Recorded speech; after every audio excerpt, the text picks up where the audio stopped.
Testing 1 2 3 4. Testing 1 2 3 4 1 2 3 4. Testing 1 2 3 4 5. Okay. Okay.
Good afternoon.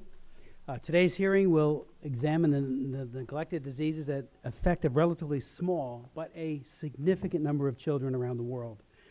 These diseases are not only debilitating for their victims, but far too often fatal when untreated.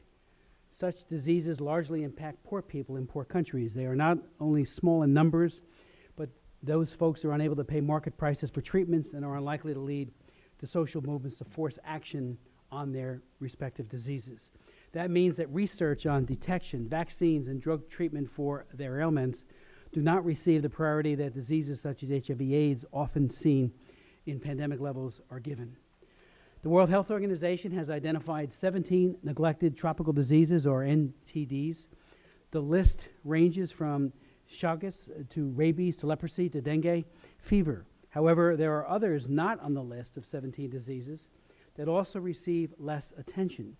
These include such diseases as polio and smallpox, which have largely been eliminated from the planet, and fatal, fortunately rare NTDs such as Akuru and Ebola. I would note parenthetically, back in the early 1980s, when I authored what was known as the Child Survival Reauthorization Amendment for some $50 million, I traveled to El Salvador, and the polio vaccine was given to upwards of 200,000 children, along with other immunizations to guard against pertussis, diphtheria, and other leading killers of children. Thankfully, some of those diseases are largely gone, but some, sadly, are making a comeback.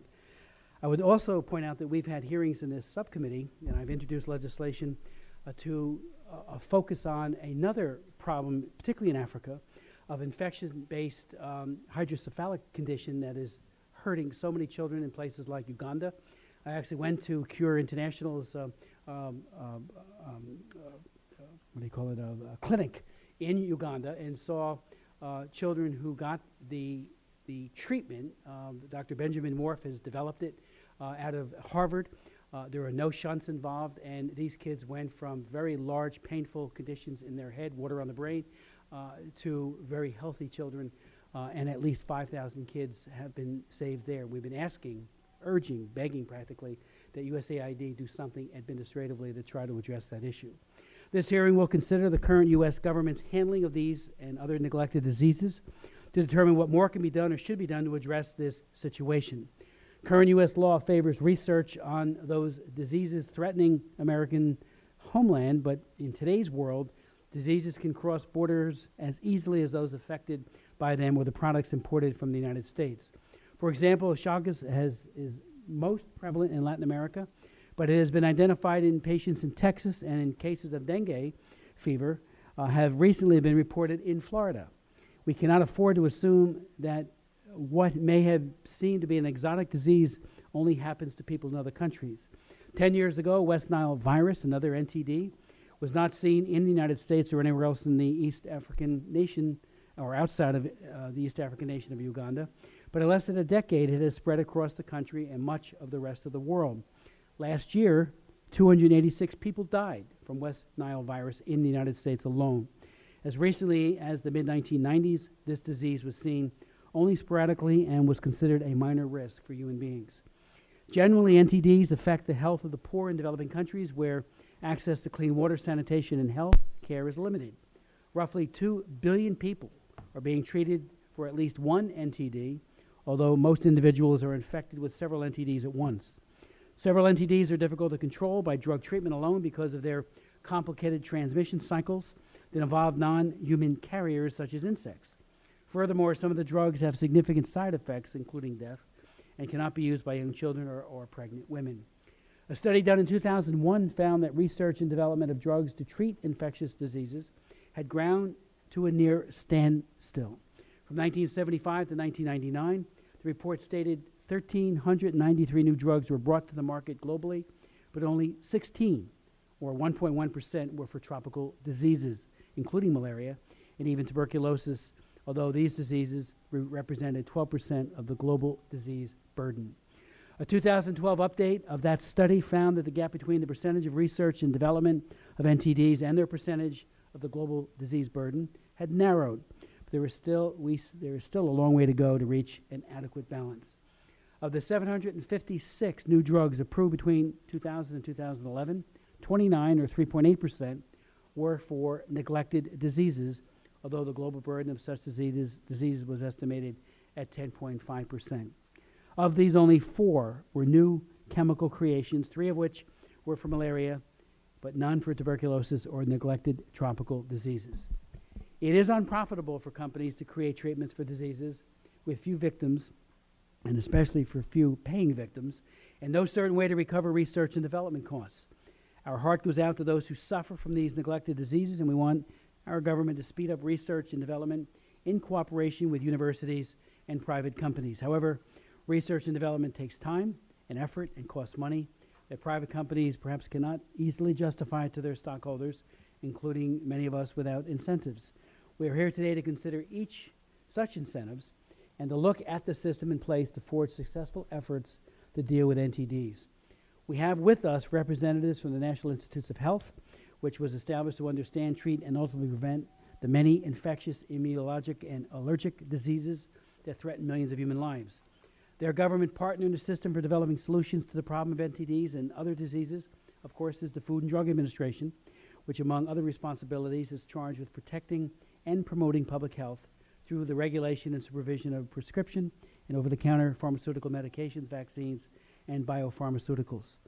Also joining us today are representatives from a network specializing in providing medicines at the lowest possible price to those suffering from NTDs, a major pharmaceutical company that develops new drugs for the treatment of diseases, rare and otherwise, and a new organization seeking to extend the benefits of proven interventions to improve the lives of the poor in developing countries.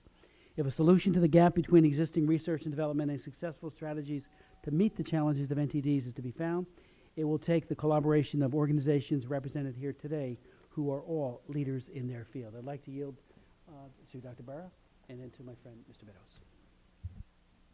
Thank you, Chairman. And I want to applaud you for having a series of hearings on the importance of emerging diseases and the importance of developing new therapeutics and so forth. Return on investment can't just be measured in dollars returned and dividends. Return on investment also is on relief of suffering, lives saved, and so forth. And those are clearly very important measures. And I applaud you for championing that and having these hearings. I look at this issue as a physician and have to look at it from that perspective of global health. I'm excited about hearing the testimony.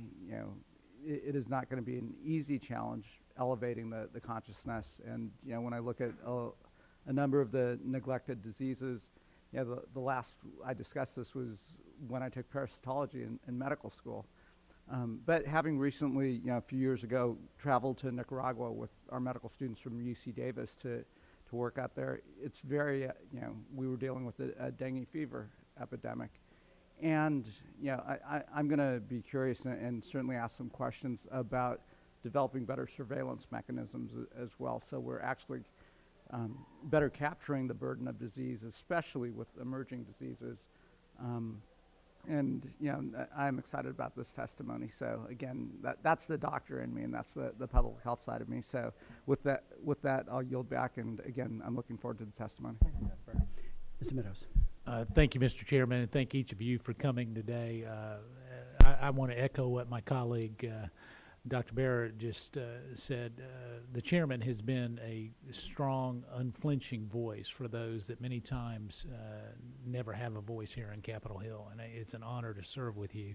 And I certainly look forward to hearing your testimony as we look at this. They've called votes, so I'm going to keep my opening remarks brief and hear from the experts here, but thank you so much for being willing to highlight this and help us prioritize and help identify what we can do legislatively and certainly from a appropriation standpoint to make your job easier. Thank you. With that, I'll yield back, Mr. Chairman. Thank you very much, Mr. Meadows. I would like to introduce our very distinguished panelists. We do have a vote underway, and I deeply apologize for the inconvenience. I thought I would introduce you, and then we would be in brief recess, and hopefully several other members will come back to hear your testimony, so there's no rush. So let me introduce our very distinguished panelists, beginning with Dr. Lee Hall, who is Chief of Parasitologist and International Programs Branch, the Division of Microbiology and Infectious Diseases at the National Institutes of Allergy and Infectious Diseases. Boy, that's a mouthful. part of the National Institutes of Health. He oversees multiple programs that support basic translational and clinical research and development in parasites and vectors responsible for transmission of parasites. He has developed and provided oversight for a range of research programs and has served on numerous committees for federal and international activities, including vaccine R&D and global health. Dr. Hall has also chaired and participated in numerous scientific symposia at national and international meetings. And without objection, both of your full resumes will be made a part of the record.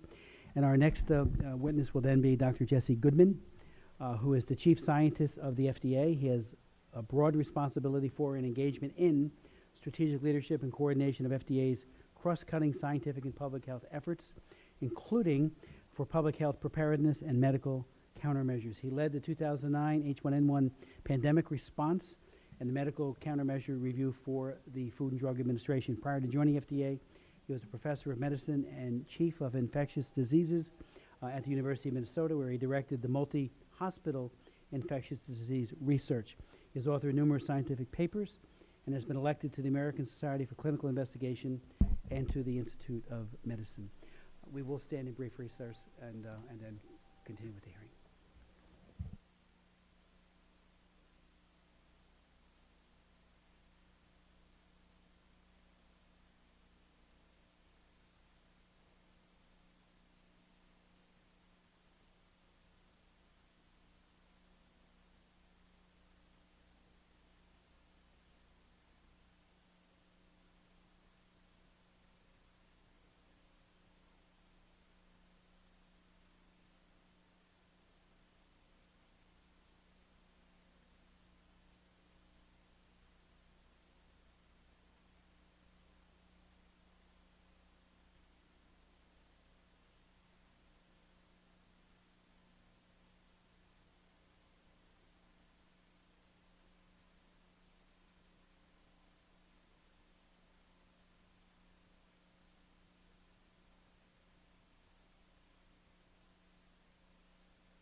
Committee will resume its sitting, and I would like to start with Dr. Hall, if you could, and then go to Dr. Goodman. Thank you. I do apologize for that very long delay with votes. You say, Vice Chairman of the committee, Mr. Weber, do you have anything? Okay.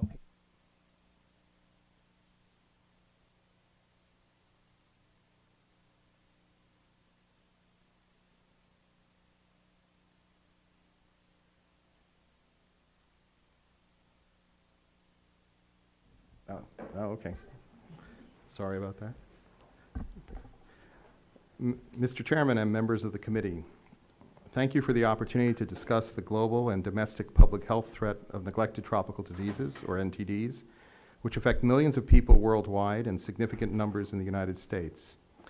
I am Chief of the Parasitology and International Programs Branch of the National Institute of Allergy and Infectious Diseases, or NIAID, at the National Institutes of Health.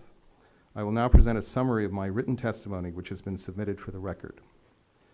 NIAID supports research to better understand, treat, and ultimately prevent infectious, immunologic, and allergic diseases, including the great global killers HIV/AIDS, tuberculosis, and malaria, emerging infectious pathogens such as West Nile virus, Ebola virus, and the novel coronavirus emerging in the Middle East, and re-emerging infectious diseases such as dengue fever.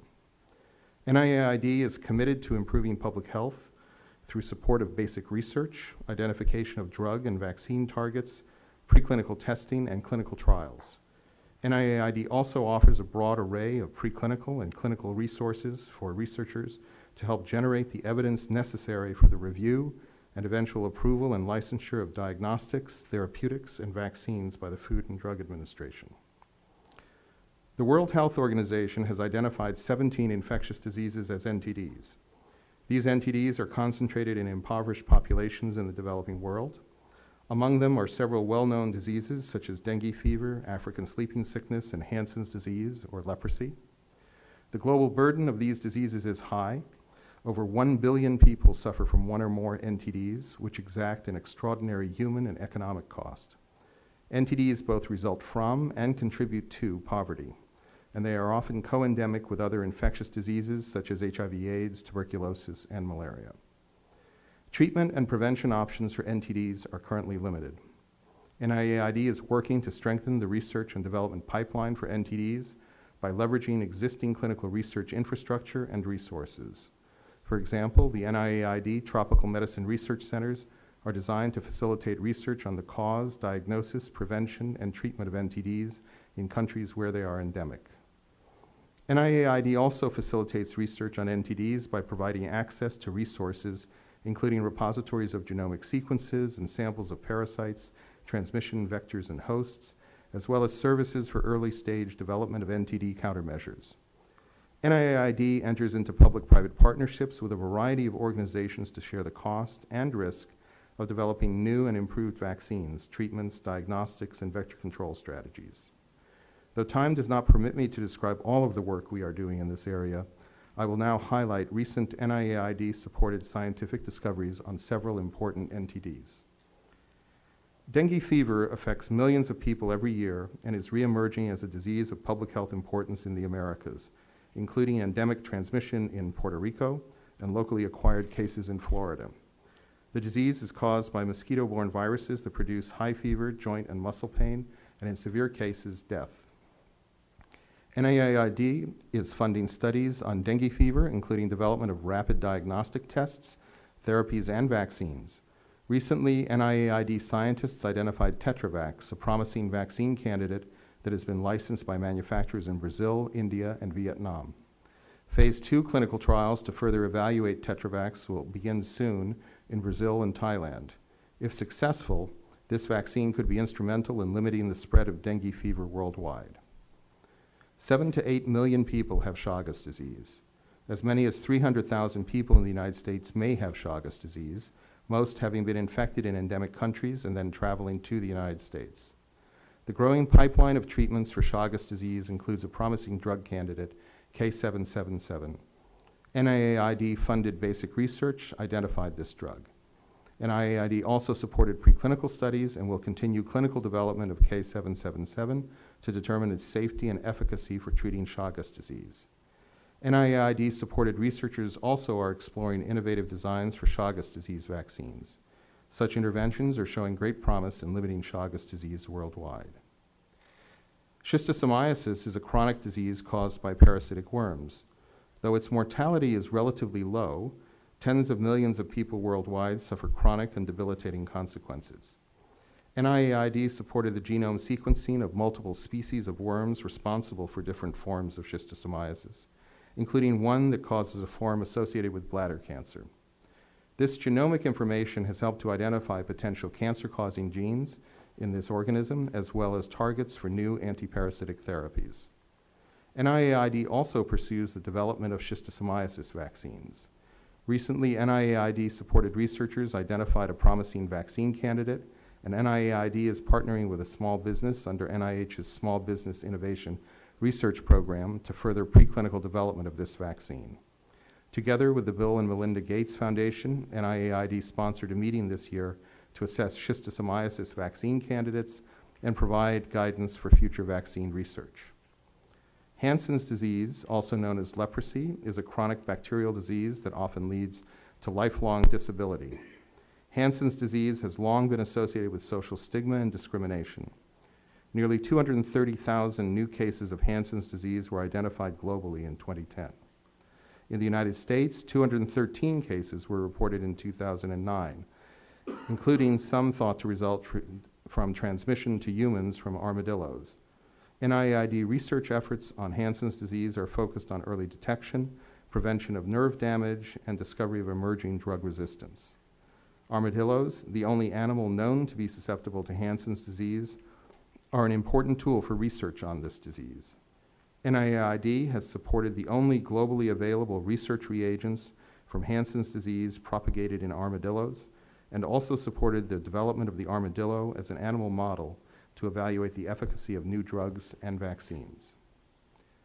In conclusion, NIAID will continue its long-standing investment in improved diagnostics, therapeutics, and vaccines to control the global and domestic threat of NTDs by capitalizing on public-private partnerships and fruitful collaborations with academia, nonprofit organizations, and industry. Thank you for the opportunity to testify about this important issue. I'd be pleased to answer the committee's questions. Thank you very much, Dr. Hall. Dr. Goodman. Mr. Chairman and members of the subcommittee, I'm Jesse Goodman, Chief Scientist at the Food and Drug Administration, and I too want to thank you for this opportunity to discuss rare and neglected diseases and the progress that's being made to accelerate development of products needed to diagnose, prevent, and treat them. Rare and neglected diseases taken together are a major public health concern. For example, in the United States, rare diseases together affect 30 million Americans. And around the world, most often in impoverished areas, over 1 billion people are affected by at least one neglected disease. As a practicing infectious disease physician, much like you've mentioned, Dr. Barra, I've personally witnessed the devastating toll of these diseases on humans infected with them. This hearing is a great opportunity also to remind our nation, as the chairman did, that infectious diseases know no boundaries and that threats to health anywhere are threats to everyone. For example, in recent months, we've seen outbreaks of avian flu in China and of coronavirus, a SARS-like coronavirus in the Middle East, that have alarmed the world and spurred preparedness efforts here in the United States. And as you also noted, in 2010, our colleagues at CDC reported dengue, a mosquito-borne infection common throughout the world, for the very first time in United States residents who had not traveled abroad. So this is what we would consider a tropical disease now occurring in our country. Dengue is also a potential threat to blood safety, as also is Chagas disease. So there are both compelling humanitarian reasons, but also U.S. National security and health reasons to work together to protect against these diseases. For all of these reasons, we engage in close collaborations to accelerate development and availability of needed products. And I also want to recognize the innovative efforts of many in industry and non-governmental organizations such as Dr. Siegel, Swain, and Hotez are going to talk about here today. Our efforts at FDA depend on strong science and a highly interactive review process and utilize a variety of novel tools and incentives. While the need remains great, these approaches have led to important successes, particularly in rare diseases, and I'm optimistic that many of them can be applied to neglected diseases. The Orphan Drug Act provides important incentives to encourage development of drugs to treat rare diseases, and neglected diseases almost always will qualify for orphan drug designation. When drug sponsors apply for and obtain orphan drug designation, they get a number of benefits, tax credits and grant opportunities for clinical trials, waivers of their user fees, and a period of market exclusivity if the drug is approved. The FDA Safety and Innovation Act, passed by Congress just last year, provides additional new incentives for certain drugs intended to treat serious or life-threatening infections, including drug-resistant infections. So we're very interested in that. Just this week, we issued new draft guidance for industry that puts together all of our different programs for expediting development of products for serious and life-threatening conditions. One such, they're discussed in detail in my written testimony, but one program I wanted to highlight is what we call accelerated approval, which allows approval of a drug or vaccine based on what we call a surrogate endpoint, or a lab, such as a lab finding or a clinical finding that is scientifically shown to be likely to predict an ultimate benefit on a serious outcome. This can allow much earlier assessment and approval of likely effectiveness, particularly for chronic diseases.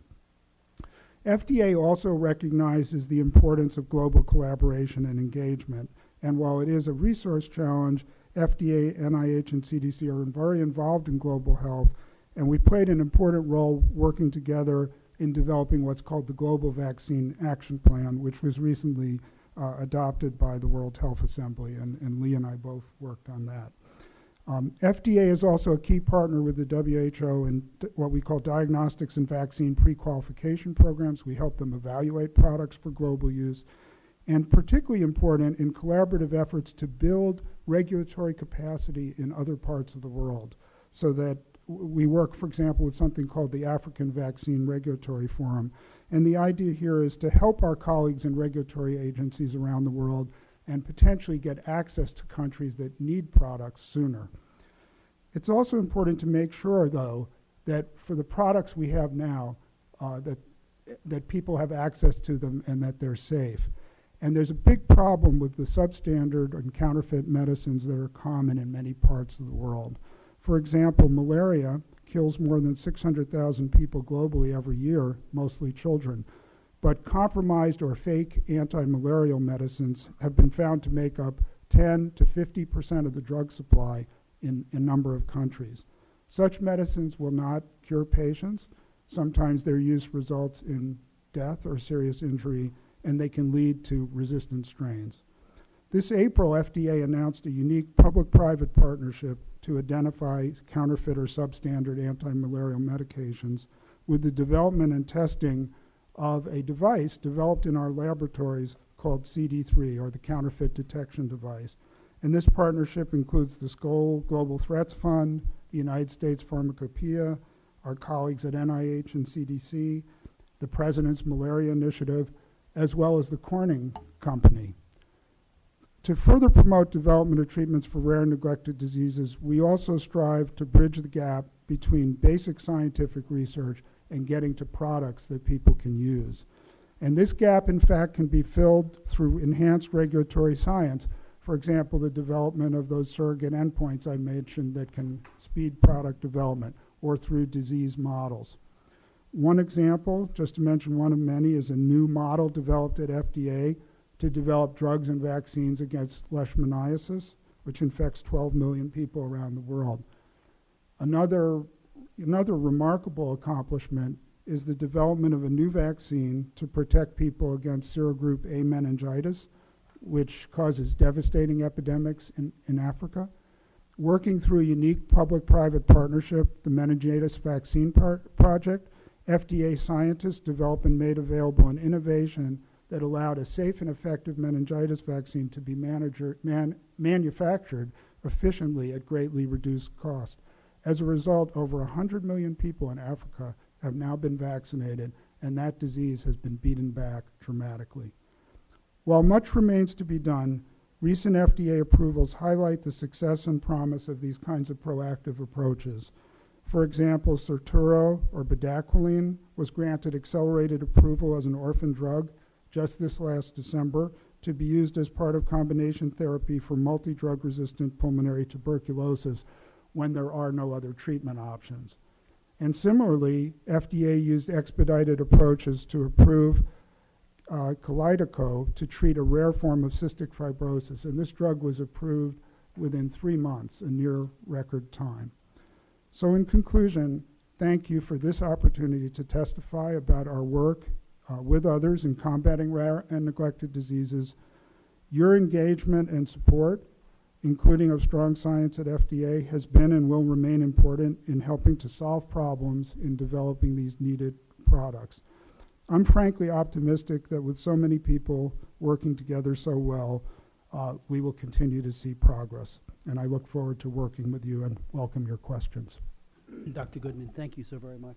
Dr. Barr, I know, has to leave, but Okay. thank you so much for both of you for your full statements, which will be made a part of the record, and I think will provide some very useful guidance for this committee, and we look forward to collaborating with you going forward on how we might be helpful as a subcommittee on these issues. Just a couple of questions. Again, I will submit many more, but because this committee was in recess for almost an hour, I won't keep you much longer. But you mentioned the counterfeiting issue. We've heard a number of reports that artemisinin, that there's concerns that its efficacy, particularly in some parts of Southeast Asia, is becoming questionable because of wrongful use, but also maybe because some of the bogus medicines that are being proffered out there. How big of a counterfeiting problem is it? Who are making the counterfeit drugs? Is it coming out of China? Is it coming from people in other countries, from the U.S.? Where are these drugs coming from? Well, you know, I'd like to get back to you with more detailed data on issues like what we've found in terms of sources of counterfeit drugs. It may, in fact, not always be apparent, but what I can tell you is it is a big problem. As I mentioned, most of the studies were in Africa, but there are studies also in Southeast Asia that show substantial percentages of counterfeit or what are often substandard anti-malarial medicines. They may contain lower amounts. They may contain other contaminants that are potentially harmful to health. Sometimes they're an anti-malarial medicine, but they're the wrong one, so that they may not work in an infection that would be resistant to the medicine the doctor doesn't know they're actually administering. So this is a big problem, and our device is one approach, can be used remotely in the field. It's a handheld device, and it appears to be pretty effective, although it's undergoing field testing now. In addition, FDA has recently been working with Interpol and others to really crack down on internet sales through fake internet pharmacies and outfits. And I suspect some of those fuel a lot of this bad product that's out there. But we're really gratified that people have recognized the importance of this as a public health problem.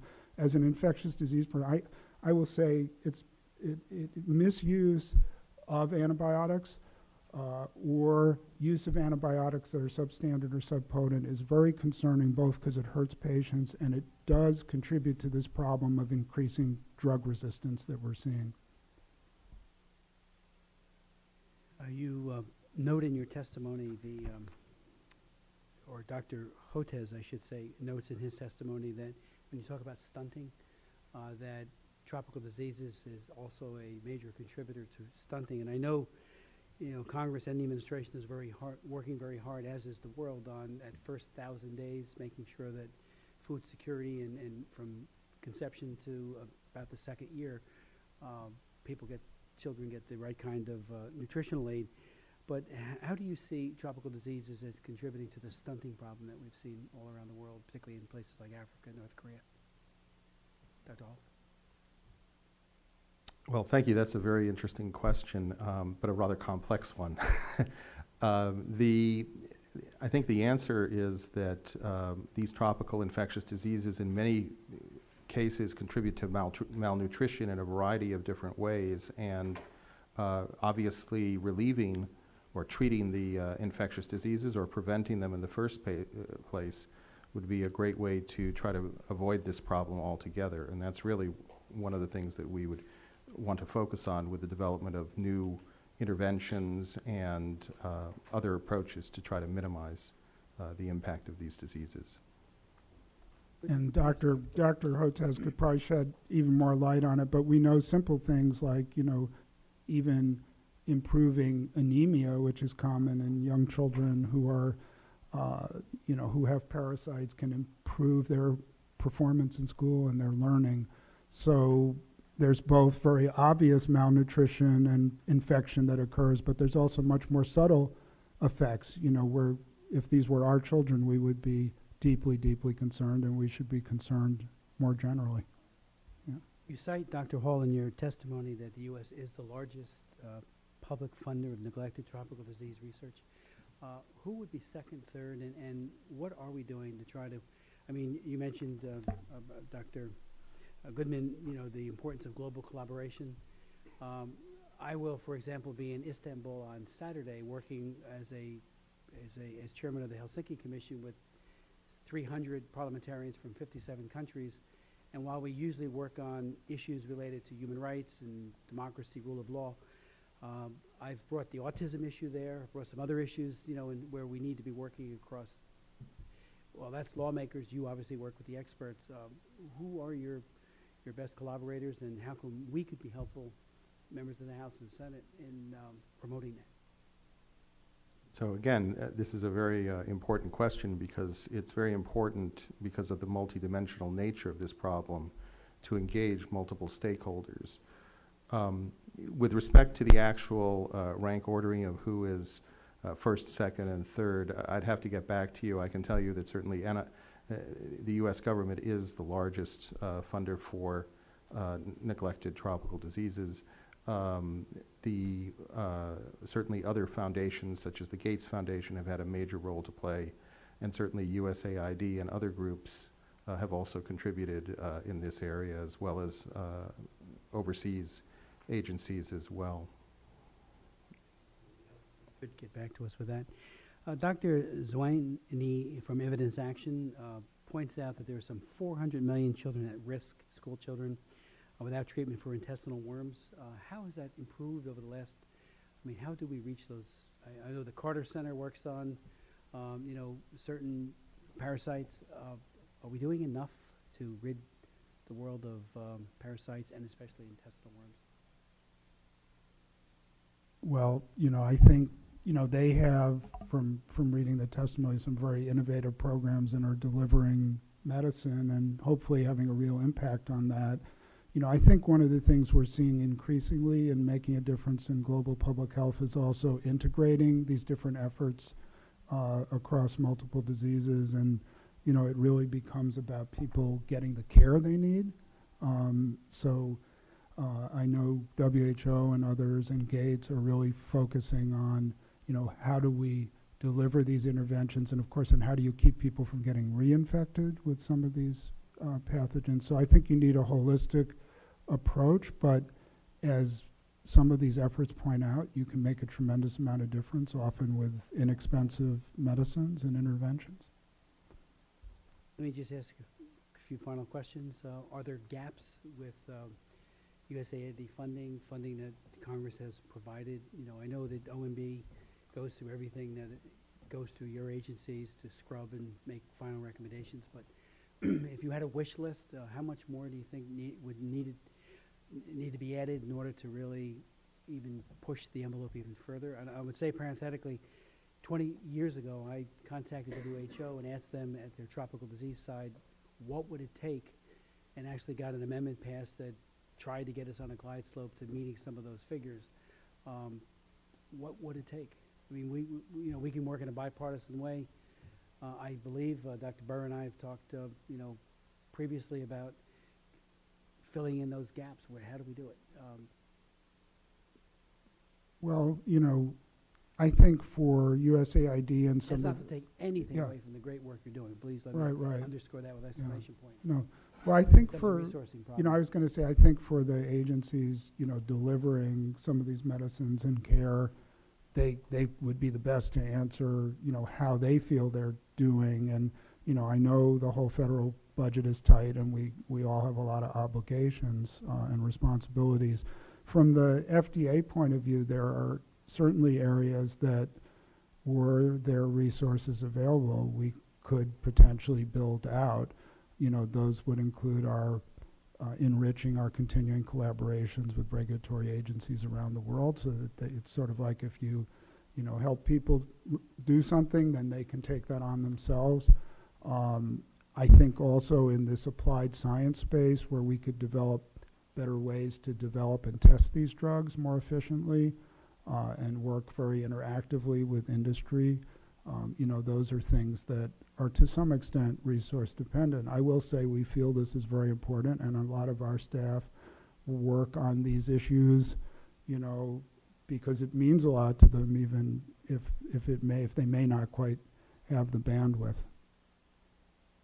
So, again, this is a very important issue, and I think that having hearings like this that highlight this issue and the importance of it are really very important, because it's really crucial to try to engage multiple stakeholders, because the solution is not going to be necessarily one group or one agency. It's going to be a very collaborative process working with a wide variety of groups. And there are many, many different aspects to this problem. So it's very difficult to say in a short statement what would be required. I think that this is something that would require the engagement of many, many groups, and it would require a considerable amount of thought. If you could give it some thought, I'll give you an example of the way we do business. When I was chairman of the Veterans Affairs Committee, we became very, very aware that homeless veterans were not getting the kind of help they need, and it was a resourcing problem. I met with the VSOs. They gave some great ideas, American Legion, all the others. But I sat down with the people at the VA who really do the homeless veterans programs. I said, what works? Tell us what we can do. And I wrote a major landmark law called the Homeless Veterans Assistance Act of 2001, which, while it hasn't solved the problem, it has certainly made a major dent in it. We'd love to be helpful, on this subcommittee, if we just had a better roadmap as to how to proceed. So consider this an engraved invitation. Can't guarantee success, Well, but build on your already very considerable success. I'm sure, we'd be eager to work with you or comment on any ideas that you develop. And, there are some roadmaps out there that may be of interest to you, like the Global Vaccine Action Plan we discussed in that area. Thank you. One last question. You mentioned new tools and incentives, and I think that's what we want to build on as well. We've been admonished by the experts for some time now, how important it is not to overuse antibiotic treatment, how resistance is growing. We've had hearings in our subcommittee on the tuberculosis extreme as well as multi-drug resistance. Is there anything you might say about probiotic use and the lack of probiotics in people's gut, where the immunity is so important? Are we emphasizing that enough? Well, there's been incredibly exciting science in the last 5 years, I would say, particularly as we've been able to now just take the contents of any environment or any part of the human, and we find this entire world of microbes there. So we've realized that we're not at war with microbes. Some of the ones you discuss, clearly they infect a person, it's a bad situation. But much of our health seems to depend on a normal balance of microbes. And for example, recently this has affected treatment of an antibiotic associated diarrhea called Clostridium difficile, which is a complication of antibiotic treatment. And it turns out that restoring the normal bacteria to the intestines can help in the majority of cases of severe disease. So what we're learning is many things humans do, including antibiotic treatment, which may have a very good purpose, may have other effects that are more complex. And so we're just getting the tools to study this. And I think it is an area that we're going to find, as we understand better how to restore or nurture our normal microbiome, we may find innovations that really help in treatment of disease. I think a lot of the reports and to some degree, products that are out there are not as well substantiated yet, so we don't know yet what the role is, but I would be surprised if in some diseases, just like antibiotic-associated diarrhea, there isn't going to be a really important role for that. Yes, and I would just add to what Dr. Goodman said, that we do have this large program at the NIH, the Human Microbiome Project, that is providing incredible insights into how the microbiome works, and that as we move forward with this will hopefully open up many new opportunities to not only better understand what's going on, but to develop novel interventions that would allow us to better intervene in a number of these diseases, and in some cases to do things, for example, convert vaccines that are delivered intramuscularly to perhaps an oral formulation, things like that, as we understand better how to capitalize on this new understanding. Thank you so much. Mr. Weber. Thank you, Mr. Chairman. You actually asked one of the questions I was going to ask. But I think it's interesting. I'll kind of back into my questioning, if I may. Dr. Goodman, you said last 5 years we've been discovered an entire world of microbes. I think you said, I guess kind of like what science fiction used to say, we're not alone in this world, and y'all are discovering that. You made a couple of statements early on, Dr. Hall. You said, or let me ask you a question from your testimony, actually. You talked about the different rise of disease and stuff. Are there any way to track, or do we have guesstimates of how much of that disease is coming into our country through the immigration road? Is there any thought or discussion given to that? That is something that I don't really feel I could comment on. It's really something that perhaps the CDC would be in a better position to comment on. Are you aware? Do they track that in any form? Do you know? They do track. I don't know the extent to which they track, but this in particular. But they do have an interest in a variety of diseases, and they are tracking a variety of different ones. Okay. Do you have knowledge of that, Dr. Goodman? For certain diseases, which don't normally occur here, there's very good reporting. And, for example, malaria, typically it's acquired in another country, and then a traveler comes here not knowing he has it and develops illness. For other diseases, there's a focus on the health of people who may have moved here. And certainly when people come from other countries, they may have some of these infections. Also, as Dr. Hotez may tell you, many of these infections can be acquired here, as I mentioned, even with dengue now. It's not really communicable from person to person, but now there are mosquitoes in our southern climates carrying these diseases, so that the diseases are coming to us, not even necessarily through people. Okay.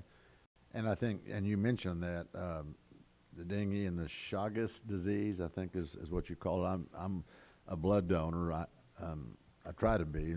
I got elected to Congress. I can't do it every 8 weeks for some reason.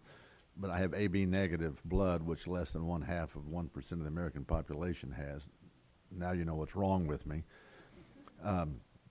That's what's right. You made the comment that dengue and Chagas disease is spreading to blood safety? Well, there is a potential. Actually, there's been very little documented spread for Chagas and virtually none for dengue. But we are aware that people, dengue in certain ways is like West Nile virus was. And so we want to be prepared. So there may be a period where the virus is in the blood and could be transmitted. So we want to be prepared if that becomes a problem.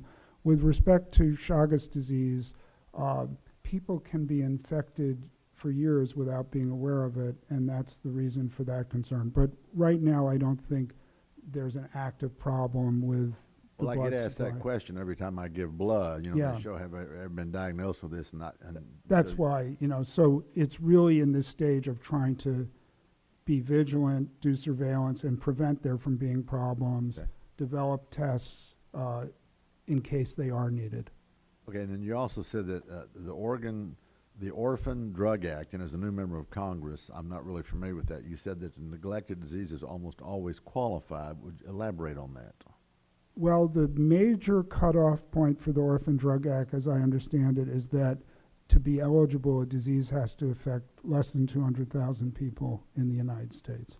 So when you think about things like Chagas disease or certainly rabies or many of the things on that list, while they may be extremely common if you were in Asia or Africa, they're rare here. So a sponsor developing a drug for one of those neglected diseases would usually be able to take advantage of the benefits of the Orphan Drug Act, which include, grants for research, as I mentioned, additional exclusivity, which can be financially rewarding to companies. Right, and so if it's less than, say, 200,000, that was one of the questions I had. How often would you track the number of infections to the best of our ability? Yeah. How often are those numbers updated? Is it every month, every 6 months, every quarter? It's a question that depends to some degree on the resources available to track them and how they're viewed in terms of as a public health threat in the United States. CDC has overall responsibility for that, and I'm sure we could ask them to get back to you with some of that information. But our country does have probably one of the strongest infectious disease surveillance systems in the world, and it really helps us know. But not all, there's a balance between requiring reporting, not being too burdensome. So for some diseases, we probably have extremely good ideas of numbers, like tuberculosis. For others, we may have less certainty, particularly if they often have no symptoms, like Chagas disease, for example. Okay, let's take that question, let's extrapolate it overseas, Yeah. follow up kind of what the chairman was saying, who's number 2, who's number 3. United States has Yeah. a great track record, and you mentioned Gates Foundation helping, and you mentioned some others, USAID, I think. But when we're tracking in other countries and we want to see we see an outbreak, how often are those numbers updated? Mhm. Well, I think a very positive thing that, I've seen even in my time in the government and in the last 10 years as we've faced various influenza threats, for example, is the world has become much more aware of the importance of surveillance of infectious disease. There's much more international collaboration. Okay, is there an FDA counterpart in China or Japan or Russia? Well, in this case, it would be more, the CDC counterpart for disease surveillance, but yes, there are in many of these countries, and They communicate back and And forth. yeah, and in many cases, there are scientific exchanges between our governments and theirs. There's also something called the Global Health Security Initiative, which involves some of the U.S.'s major allies that shares information on these diseases. So there's much, much more than there used to be, but there also is a concern, as you can imagine, in many countries of the world that are very resource poor.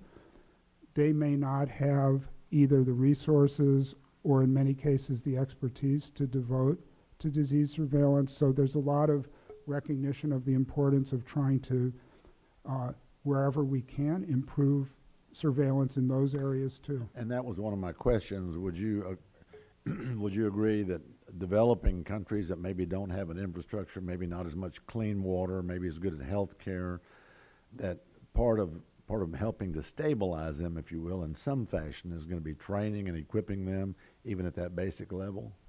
Absolutely, absolutely. And, knowing what's going on, even in the United States, if you think about health of our communities, if you don't understand fully and you don't have good data about the diseases people have, how do you track changes? How do you make people healthier? So that disease surveillance is very important all over the world, and same with the other kinds of expertise. And, there are many countries throughout the world that have made tremendous progress, and there are a lot of exciting models for how to improve things in those areas. Well, I just wonder how much of our focus is kind of like Phil's saying, you give a man a fish, you feed him for a day, you teach him to fish.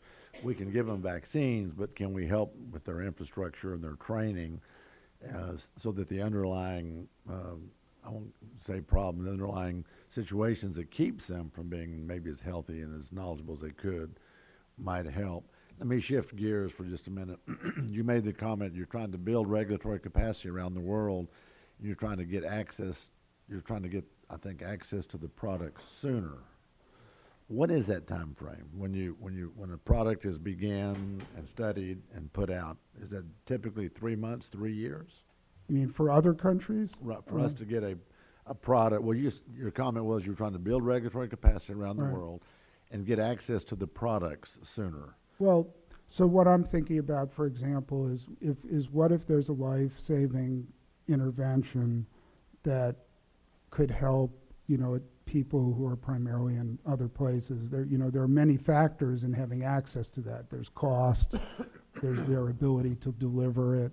But one of them also is that, really FDA or the European medicines agencies, which are relatively well resourced and experienced, in reviewing products, we don't approve products for use in other countries.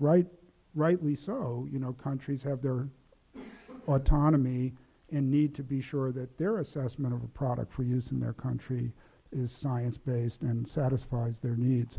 So one of the things we've tried to do through WHO is support both countries and regions who are trying to develop that regulatory Do you capacity. find generally that most of those countries, how do you say it? They rely on the FDA's assessment, or do they pretty much want to do their own testing?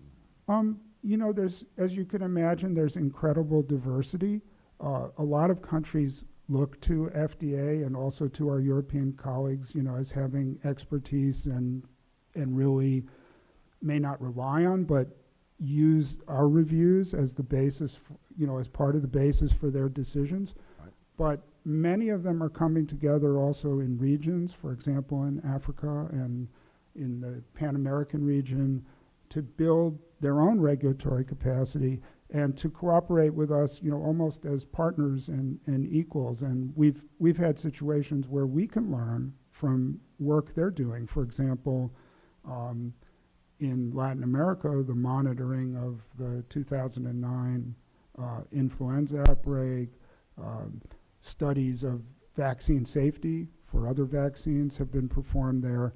So it's really a win-win solution when we build that capacity. Of course, people have to want that and invite us, and we have to provide it in a way that's useful to them, which may be different than what we do. Right. Okay, that's all my questions. Thank you, Mr. Chairman. Thank you very much. Just one final question, Yeah. and Sure. for your patience. Dr. Peter Hotez, as you know, the president of the Save and Vaccine Institute, in his testimony will say that NTDs are the most important diseases you've never heard of. He talks about how so many well over a billion people suffer from it. But he has a very important part in his testimony where he talks about a problem that's coming to light with regards to female genital schistosomiasis that malaffects some 100 million girls and women in sub-Saharan Africa, and makes a point that one thing very concretely that we might do, we might do collectively, is to establish a center of excellence for NTDs. That the time has come for such a center. Again, I would note parenthetically, back in 1998, I'm the author of the Combating Autism Act. It took me 3 years to get it passed. We put it as Title I of the Children's Health Act in 2000, and then just most recently, I was the author of the reauthorization for 3 years. And there was pushback initially from some within the agencies about a centers of excellence for NIH and for CDC. I noted at the time that we were spending $287,000 per year straight line for 5 years at CDC on autism, even though there was a huge seeming epidemic, developmental epidemic arising. And I'm wondering if perhaps it might be time for a centers of excellence for NTDs. What's your thoughts? Dr. Hall. Well, again, I think that product development is is a very complex area. It requires a multidisciplinary approach. And it's really important to bring together groups that have a variety of different expertise, and that's one of the things that really makes for successful product development. At the NIH, we've tried a variety of different methods, and what we have found works is that you have to have a spectrum of activities that run from basic research through to preclinical target validation, preclinical research, translational research, and then on to clinical and field evaluation. And that when these parts are working together well, then you really you really are able to accelerate the development of products. Our current mechanisms are actually quite flexible, responsive, and timely. And just to give you an example, about a third of the global anti-malarial drug pipeline came out of NIH-supported research and has been handed off to partners. We've supported multiple products for NTDs, including vaccines, drugs, and diagnostics, and we work with a wide variety of different technologies, different companies, and different entities to try to accelerate that. And just to build on this question about screening donated blood that came up earlier, in fact, there are at least 2 blood tests for screening the blood bank, the blood supply, and at least one of those came out of NIAID-supported research. So our feeling is that a strong multidisciplinary approach with a variety of mechanisms and technologies is really very helpful in terms of bringing these things forward. Thank you. I do have a lot of questions, but in the interest of time, we'll submit them.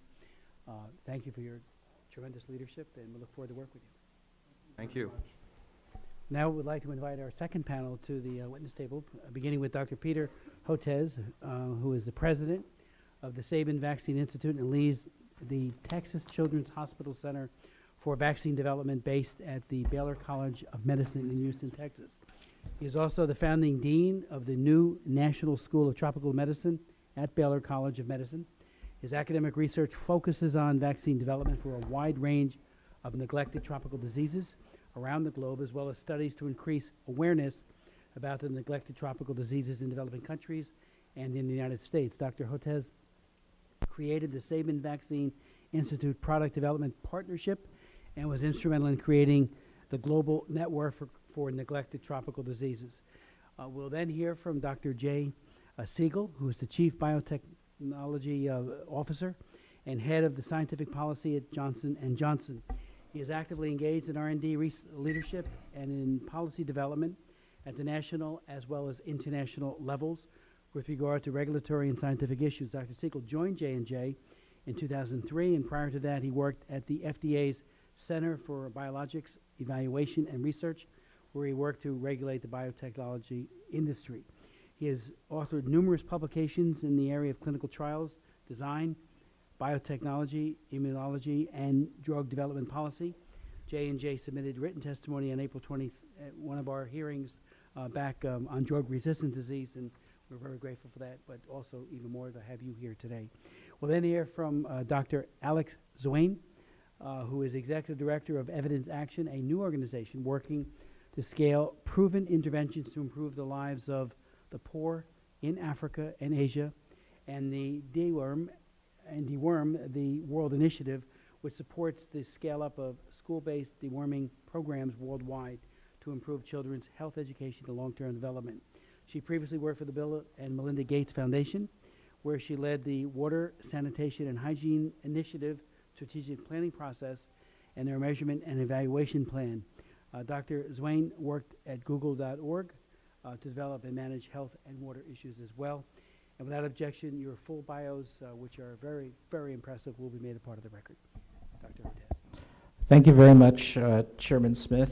I appreciate the opportunity. Congressman Weber, thank you so much. It's a pleasure to come before you today and to discuss the importance of U.S. investments of neglected tropical diseases, but also what I want to do today is make you aware of a very troubling and disturbing problem of neglected tropical diseases in Texas and in the southern United States that we've now been aggressively addressing. A copy of my written testimony has been submitted for the record. As you point out, I serve as president of the Sabin Vaccine Institute, which has just celebrated its 20th anniversary, and also founding dean of this new National School of Tropical Medicine at Baylor College of Medicine in Houston that was launched in 2011. I'm a pediatrician and a scientist who's devoted my entire life to developing innovations to combat the NTDs, the neglected tropical diseases, including new vaccines and drug packages. You're absolutely right. These are the most important diseases you've never heard of.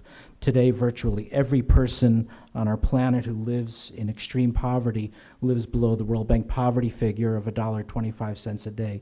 The bottom billion, as they're sometimes called, suffers for one or more of those neglected tropical diseases. A couple of people have brought up the problem of intestinal worms, such as hookworms, which feed on blood and actually rob children of nutrients. The problem with stunting is that instead of feeding the kids, you're feeding the worms.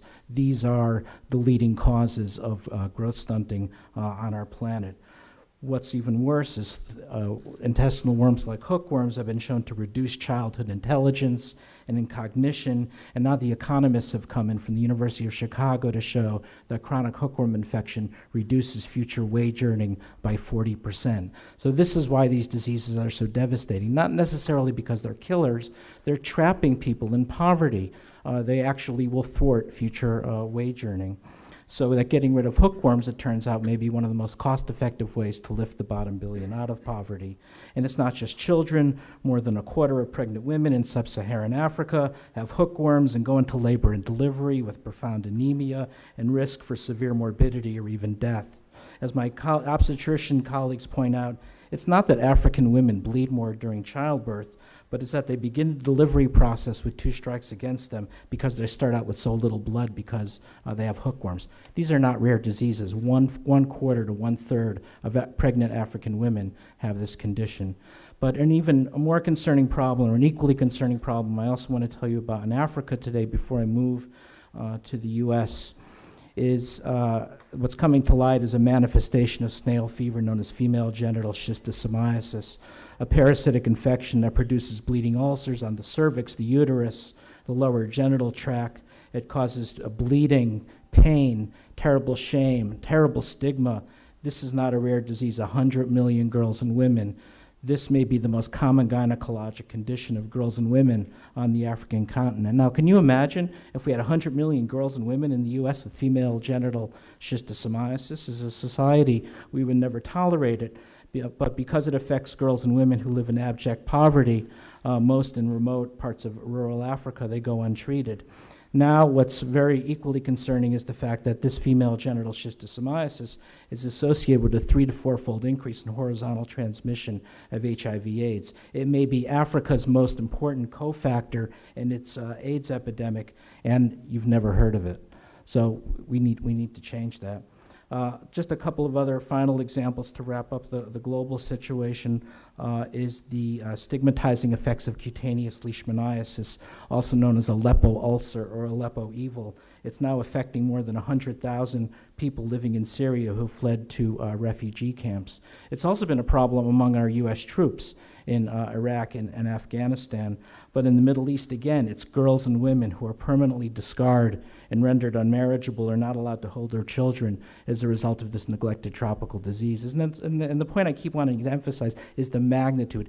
Everything I say is multiplied times 100,000, or in some cases 100 million, just enormous amount of suffering. So every year we're learning about these new tragedies from neglected tropical diseases, many of which are counterintuitive. So our recent study found that these diseases, for instance, hit Catholic majority countries particularly hard, such as Chagas disease in Honduras or hookworm and schistosomiasis in Angola and the Philippines.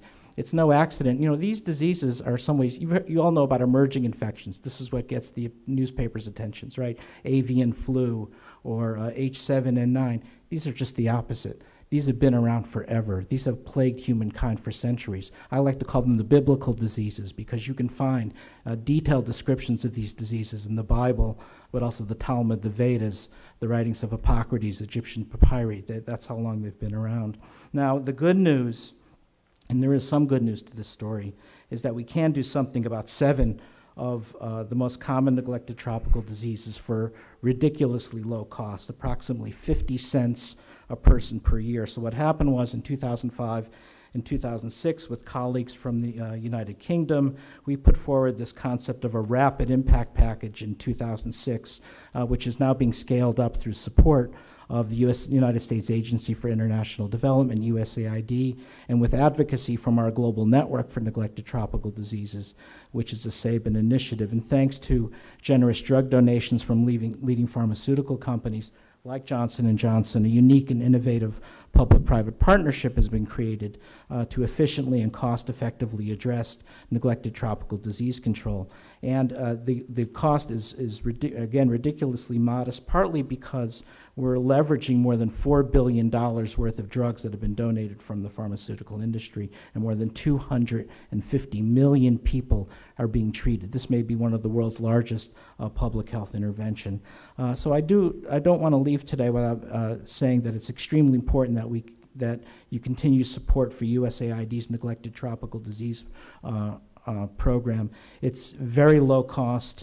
It's important that we at least match 2013 levels to deliver these medicines who need the most so they can benefit from these treatments.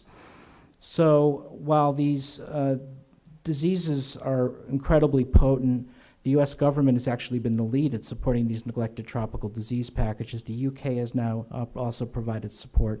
We think the private sector needs to step up as well as some of the other G20 countries. We've established this global network for neglected tropical diseases and our N7 campaign to raise awareness about these diseases. And if I may, I'd like to show a 1-minute video about these conditions.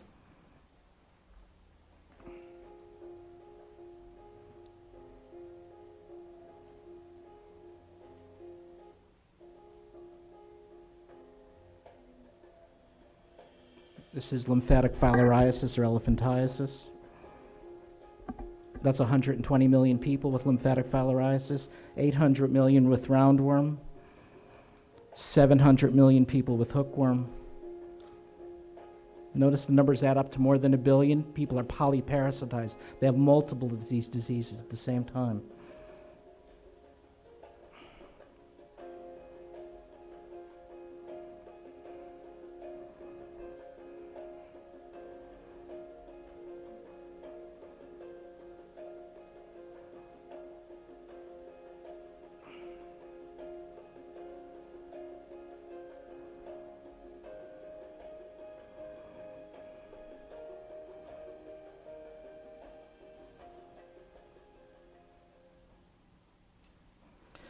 Now, given the recently revealed links between snail fever and female genital schistosomiasis and AIDS, as well as malaria and hookworm, I'd like to, you asked where do we go from here? Well, I think version 2.0 includes looking at better links between the USAID Neglected Tropical Disease Program and other U.S. global health investments such as PEPFAR, the Global Fund. So for instance, PEPFAR doesn't actively have a program to link it up with female genital schistosomiasis, even though it may be the most important cofactor in the AIDS epidemic. So we need to do a better job linking.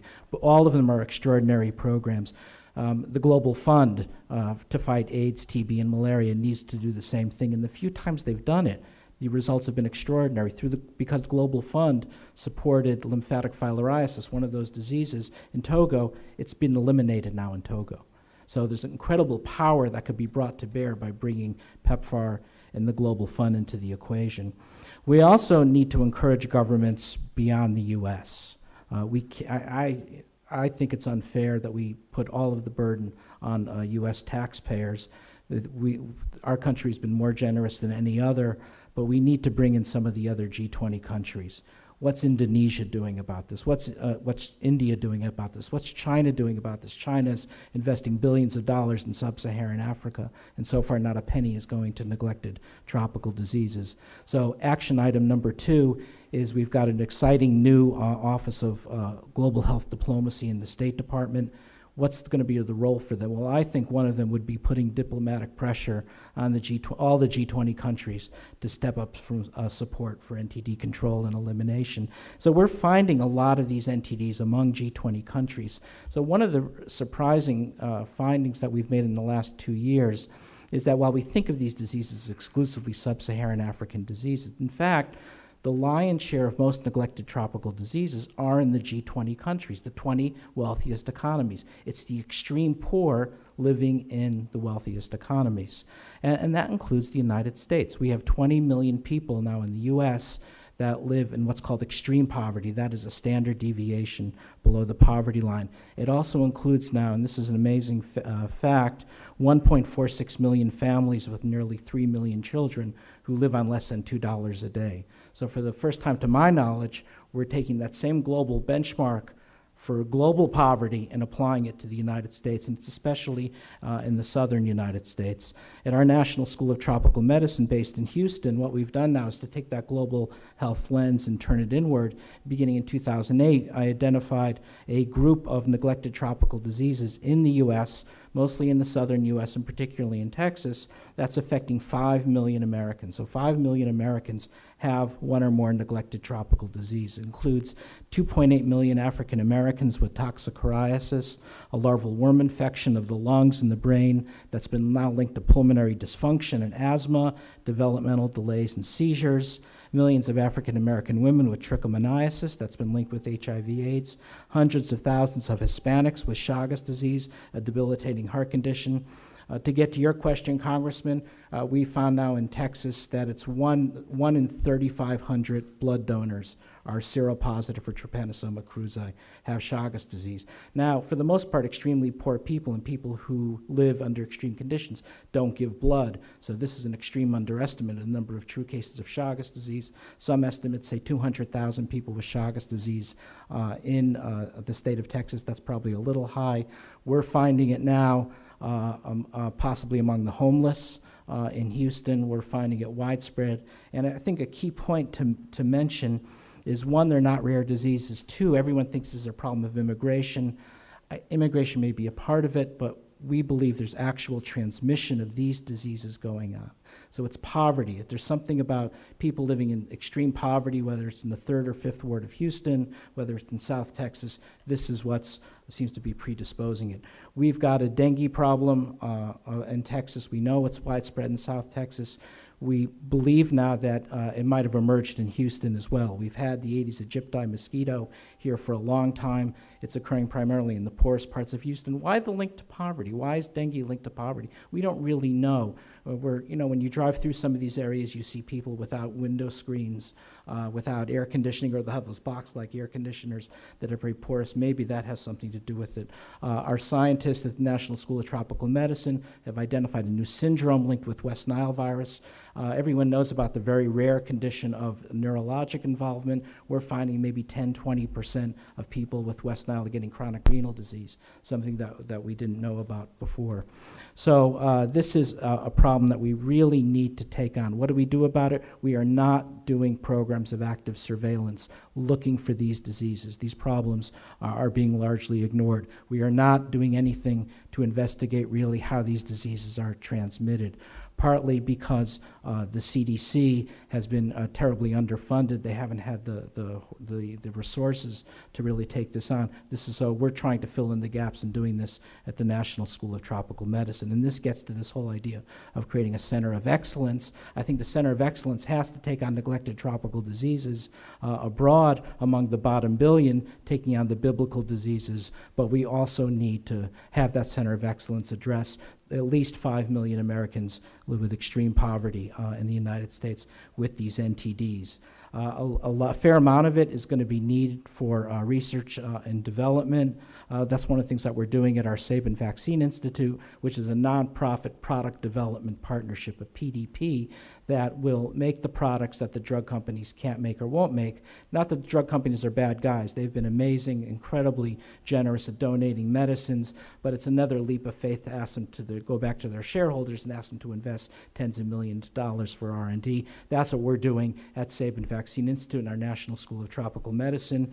We have a low-cost hookworm vaccine that's in phase 1 trials, a schistosomiasis vaccine that's moving into phase 1 trials through support from Dr. Hall, from Lee Hall, through the National Institute of Allergy and Infectious Diseases. And now we're developing new vaccines for Chagas disease and leishmaniasis through support from the Carlos Slim Health Institute and a man named Len Benkenstein through the Southwest Electric Energy Medical Research Institute. So we're very excited about being able to advance these products into clinical development. So we do urge you to vigorously support private-public partnerships, product development partnerships that will develop not only the developing world, but will ultimately lift people out of poverty. So, Mr. Chairman, Congressman Weber, Congressman Stockman, this concludes my testimony. Again, I thank you for furthering your interest in furthering U.S. engagement in neglected diseases and the opportunities to address you this afternoon. And of course, I'm always happy to answer questions. Thank you. We've been joined by Dr. Congressman Stockman. Doctor? I have a question for Dr. Hudson. We're both, Congressman Weber and myself, are both Yes. in the area in which they spray for dengue fever. And I know in our neighborhood in the evenings as the sun's setting, they're spraying. I think it's for dengue fever. It's actually, you're spraying more for Culex mosquitoes that transmit West Nile virus. So Right. the spraying could be extended to daytime spraying to get the Aedes aegypti mosquitoes So as they well. and those are the ones that carry the dengue, is the That's daytime right. mosquitoes? That's right. I understand, too, it's mostly the female mosquitoes that bite, right? Yeah. Where's the equality? Do you know Edward, was it Reisimer? Or he's a travel doctor in Houston. Do you know him, too? or not? I don't. At our National School of Tropical Medicine now, we've actually created what we think is the first tropical medicine clinic in the United States at Baylor College of Medicine with Ben Taub General Hospital. It's a partnership where we now see patients with all of these diseases coming in every Friday. So you're at the medical center? I'm at the medical center, right? Baylor College of Medicine Yeah. at the Texas Medical Center. So it's amazing. Every Friday we've got patients coming in with Chagas disease, with cysticercosis, a brain parasitic infection. We're seeing amazing stories of cutaneous leishmaniasis coming in. So it's But there was a pretty impressive. prominent scholar, and correct me if I'm wrong, is some of this or a lot of it, can it be delegated or attributed to immigration? So I'm not sure when you walked in. I think immigration may be a part of it, but I don't think it's a major part of it. My point is it's linked with poverty so that we have transmission of these diseases right now going on within the borders of Texas. More South Texas, in Houston. It's also along the Gulf Coast. It's in Florida.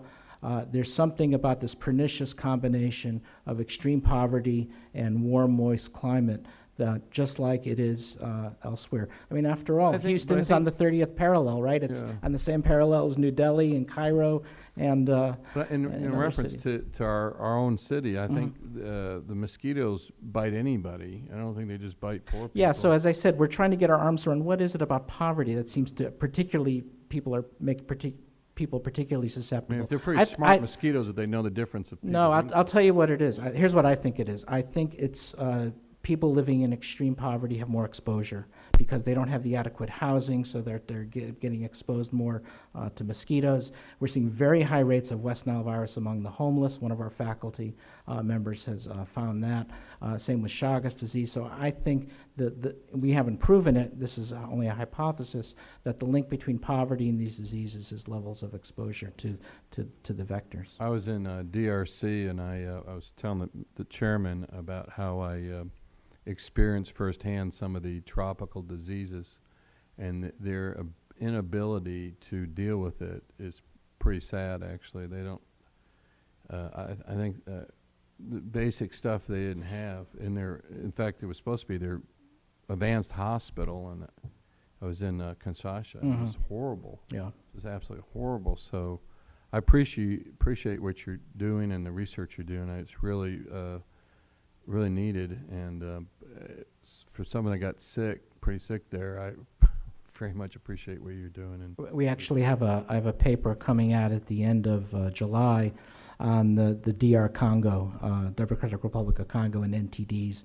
and I call it Neglected Tropical Diseases in the Heart of Darkness, referring to Joseph Conrad's book. So you're absolutely right. DR Congo is a brutal place for these diseases. yeah, and I know some of our people from WHO were over there dressed up in the suits, and Mhm. they thought they were ghosts, and they murdered them, which Oh my God, wasn't not good. They terrible, were there yeah. for was the bleeding of the pores. Ebola. The Ebola virus, yeah. right. And they were so we got to do something to educate them before we put people in that kind of situation. Yeah, we've got this epidemic now of healthcare workers getting killed in the pursuit of in doing noble pursuits.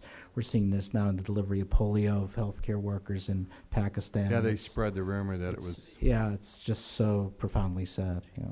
Well, Mr. Chairman, I just go ahead. Oh, Go ahead. I was going to go to Dr. Siegel, Okay. unless you want to. No, I just yield back and thank you. Appreciate it. Dr. Siegel, please proceed. Thank you. Chairman Smith, members of this esteemed committee, thank you for inviting me to testify. My name is Jay Siegel. I'm Chief Biotechnology Officer and Head of Scientific Strategy and Policy at Johnson & Johnson. On behalf of Johnson & Johnson family of companies, I applaud you for organizing this hearing on the important subject of treatments for neglected diseases. As an infectious disease physician, a retired United States Public Health Service officer, and a former senior FDA official, as well as a pharmaceutical R&D executive, I greatly appreciate both the importance and the challenge of this issue. There is a deep and lasting commitment at Johnson & Johnson to global public health. In 2012, we extended that commitment as we signed the London Declaration on Neglected Tropical Diseases, and earlier this week, we created Janssen Global Public Health, an internal organization to coordinate and advance our efforts in developing and providing access to therapies with important global public health impact. Johnson & Johnson has several active efforts in this area. We are collaborating on development of a new bioavailable formulation of flubendazole with potential to eradicate the parasites that cause lymphatic filariasis and onchocerciasis, debilitating diseases affecting millions of people in tropical countries. We donate more than 200 million doses of mebendazole yearly through the Children Without Worms Partnership as part of a comprehensive strategy to reduce the burden of intestinal parasites, and we are now developing a chewable formulation of mebendazole to enable its use in younger children. We discovered and developed Serturo, the first new medicine for tuberculosis, or the first medicine with a new mechanism of action in more than 40 years. Recently approved for use in treatment of adults with pulmonary multi-drug resistant tuberculosis, Serturo will help address this important and growing public health challenge. Our 10 years investment in Serturo discovery and development will continue and grow to address product introduction, to ensure appropriate use and access, and to continue clinical research. Cost recovery from sales of Serturo is expected to be relatively small, elusive, and incomplete. Of course, our investments in these projects are not motivated by the potential profits, but rather by the opportunity to make a contribution to global public health. Notwithstanding our efforts and the laudable efforts of many other public and private sector organizations, as you've been hearing, much more remains to be done. In the U.S., we ought to address these issues with a sense of urgency. Given the realities of climate change and increasing international travel, it may be more prudent for us to conceive of several diseases that occur predominantly in developing countries, but rarely in the U.S., not as orphan diseases, but rather as morphing diseases, morphing in terms of size and extent of their reach. Americans at home are at increasing risk, as you've heard from several before me, for example, with regard to dengue fever. Even diseases that are more tightly constrained to resource-limited settings often take their toll, not only in terms of tremendous human suffering, but also in terms of social and economic impact that can reverberate across our increasingly interconnected world. We greatly need new and improved therapies, and Congress can accelerate progress toward that goal. U.S. government agencies and departments, including FDA, NIH, CDC, and the DoD, play important roles in addressing neglected diseases and can be and have been valuable partners. These efforts and partnerships can be facilitated.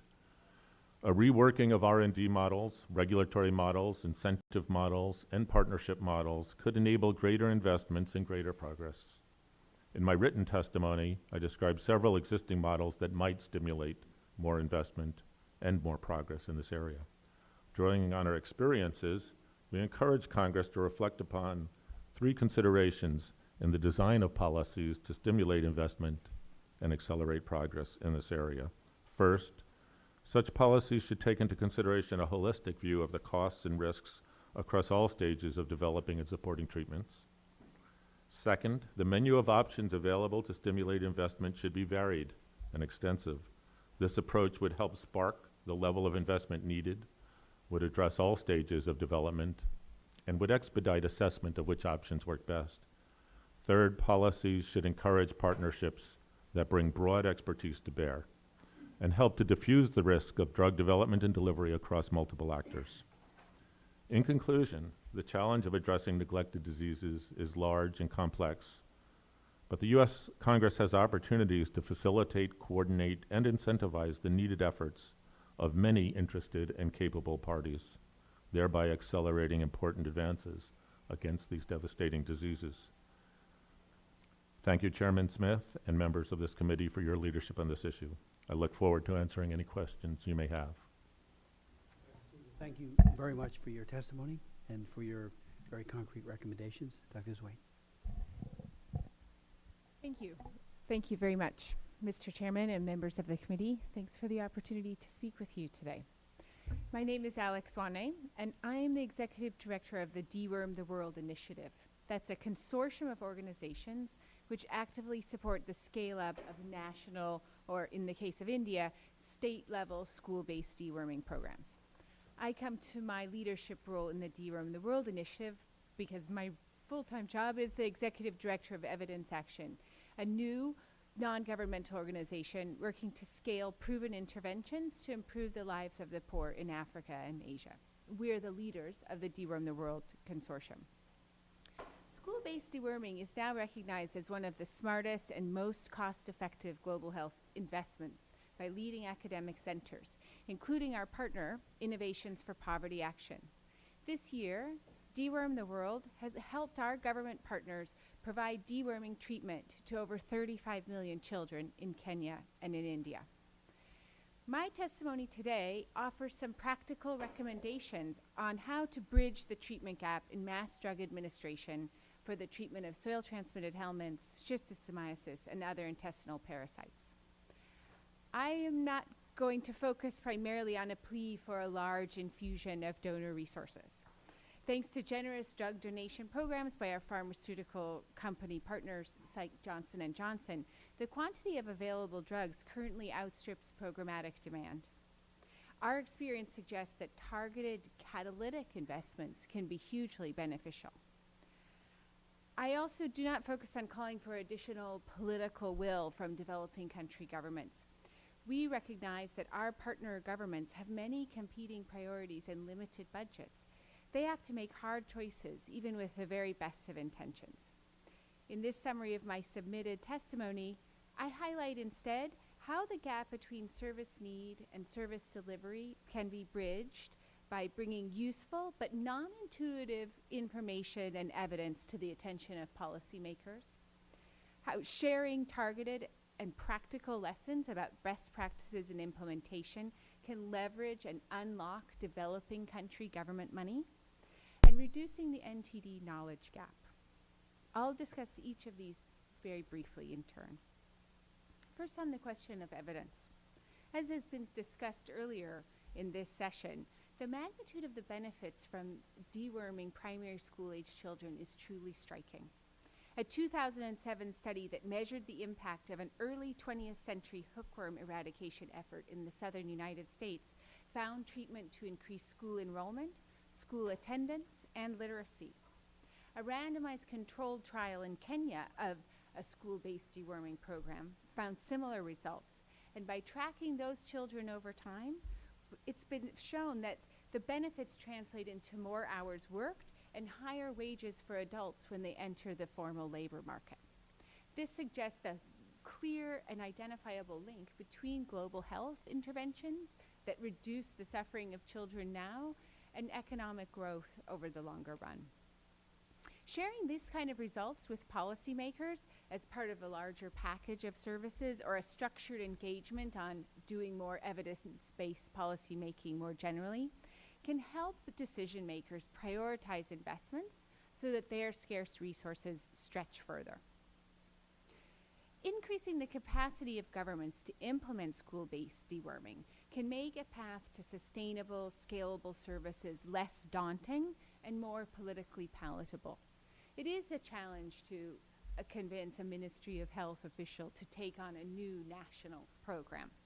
But by demonstrating how this can be done, by showing what kind of support can be provided that's targeted and straightforward, can make it easier to take on a new program. The kind of support needed includes mapping which areas of the country have the highest level of worm infection, creating plans and budgets that actually target those areas carefully, designing program processes and materials for training teachers and coordinating implementation logistics, and developing monitoring and evaluation systems to reliably assess program performance. Joint ownership across ministries of education and health is crucial to school-based deworming. In Deworm the World, we help to cultivate that partnership. We also identify opportunities to integrate with other synergistic programs, such as micronutrient initiatives or vitamin A programs that also target school children. By leveraging other programs and piecing together budgets from different pots, we can unlock government resources and point the way to success. Donor support for technical assistance in school-based deworming can be a highly leveraged form of support for child health. For example, we estimate that for every dollar of donor resources that we bring to bear for our work in India, we leverage something like $17 of Indian government money. That's helped us to treat some 30 million Indian children across several states in the past year. Finally, reducing the knowledge gap. Thanks to investments by USAID and the Gates Foundation and others, we understand increasingly well the benefits of deworming and how to achieve scale with quality. However, we continue to face uncertainty about the necessary duration of mass treatment.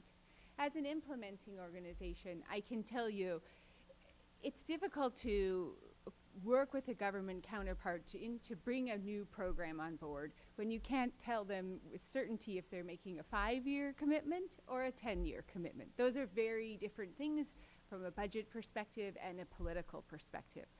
But right now, there's a lot of uncertainty just from a science perspective about how long to do mass treatment. This uncertainty makes risk-averse officials hesitant to act. Increased effort to understand how treatment strategies should change over time would be enormously beneficial to achieving our collective goals around coverage. In summary, our experience in the Deworm the World initiative suggests that supporting the activities I have discussed here can address the political, technical, and managerial challenges to expanding deworming programs at a cost that is less than 50 cents per child per year. This is one of the most cost-effective means of improving educational outcomes for children in developing countries that we know, and expanding its reach is well within our grasp. Thank you for your attention and the opportunity. Dr. Swain, thank you very much for your testimony, for your leadership. And I can say I'm practically in awe with the information conveyed to this committee. I have followed this, but as you said, Dr. Hotez, this is the disease that you never heard of, most people have not heard of, and yet it's having such a debilitating impact on the country, including our own. And if I could, Dr. Swain, you mentioned the 1 to 17 ratio in India. Are the occurrences of worms, I should say, the prevalence, is it mostly with the Dalits, or is it like Dr. Hotez talked about, the disproportionality of poorer people who suffer from it? And when you mentioned the Kenya study, that also comports with what you were saying, Dr. Hotez, about the hookworms have actually been shown to reduce childhood intelligence and cognition by as much as, and earnings by 40% or more. I mean, if we want to see economic growth, people reaching their objectives and maximizing their potential, it seems to be that getting rid of the worms has to be a very significant priority for us here and people all over the world. So I think you know, As they say, it's the worm stupid. Right. Yeah. if I could, you know, if you would elaborate, if you would, on you said, Dr. Hotez, that more than 1/4 of pregnant women in sub-Saharan Africa have hookworms, go into labor and deliver profoundly anemic infants. If you could speak to the impact it's having on the women themselves in terms of morbidity and mortality for those women. You did say, and the number is astonishing, schistosomiasis malaffects 100 million girls in sub-Saharan Africa and young women. And you also mentioned, I think all of you perhaps a reference that you did, especially the Global Fund. We had Mark Dybel, the executive director, the former aide czar for George W. Bush, before us. I wish I had this hearing. We had this hearing first, because I would have asked him, but we will follow up with him. What is the Global Fund doing on this? You know, you mentioned the 3 to 4% increase in acquiring HIV/AIDS. It may be Africa's most important cofactor in HIV/AIDS epidemic. That's largely, I mean, how many times have we had PEPFAR hearings and we don't hear that? But you've brought it to this committee, and I think, is that something that Dr. Dybel and Yes, indeed. And I mean, there's a couple of issues. So first of all, these are the most common diseases of girls and women on the planet. And I think we often forget that we don't often think about neglected tropical diseases as a girls and women's issue. So everyone talks about how are we going to address the plight of girls and women living in poverty? How are we going to do it? This is how you do it. And it's the cheapest way to do it and to have your greatest bang for your buck. Point number one. Point number two, Mark Dybel's a wonderful man. You know, he was actually, when we worked with the Bush administration on getting those funds appropriated through USAID, it was Mark Dybel who was providing a lot of the conduit. So he gets it. He understands the importance of neglected tropical diseases. That's not the issue. The problem is these big organizations, whether it's PEPFAR or whether it's the Global Fund to fight AIDS, TB, and malaria, tend to get very siloed because it's everything they can do to keep up with their current remits. So when you go to them and you say to them, guys, you've got to take on neglected tropical diseases, you know, they just look inside and say, we know, Peter, but you know, we're so buried right now. How are we going to do it? And so I don't know how we enable PEPFAR and the Global Fund to take it on. You know, they're exhausted. They're amazing public servants and really smart people. We have good people that work in PEPFAR, good people that work in USAID, good people that are working at the Global Fund to fight AIDS, TB, and malaria. And I think this could be an important role for Congress is to help facilitate that process. But it has to be done. Dr. Siegel, you mentioned 3 very specific recommendations. Is that something that will lend itself to putting into a bill, or could it just be done by admonishing the current administration and other governments and NGOs to do more? Yeah, no, I think a lot of what can be done and needs to be done would not require legislation. I think, although I won't say that I have a lot of expertise in this area. So one of the areas, of course, that my testimony, particularly the written testimony, goes into significant length about is establishment of different mechanisms, systems, partnerships that would create either incentives or facilitate investment from not just industry, but private foundations, other parties, to private investors to help address this problem.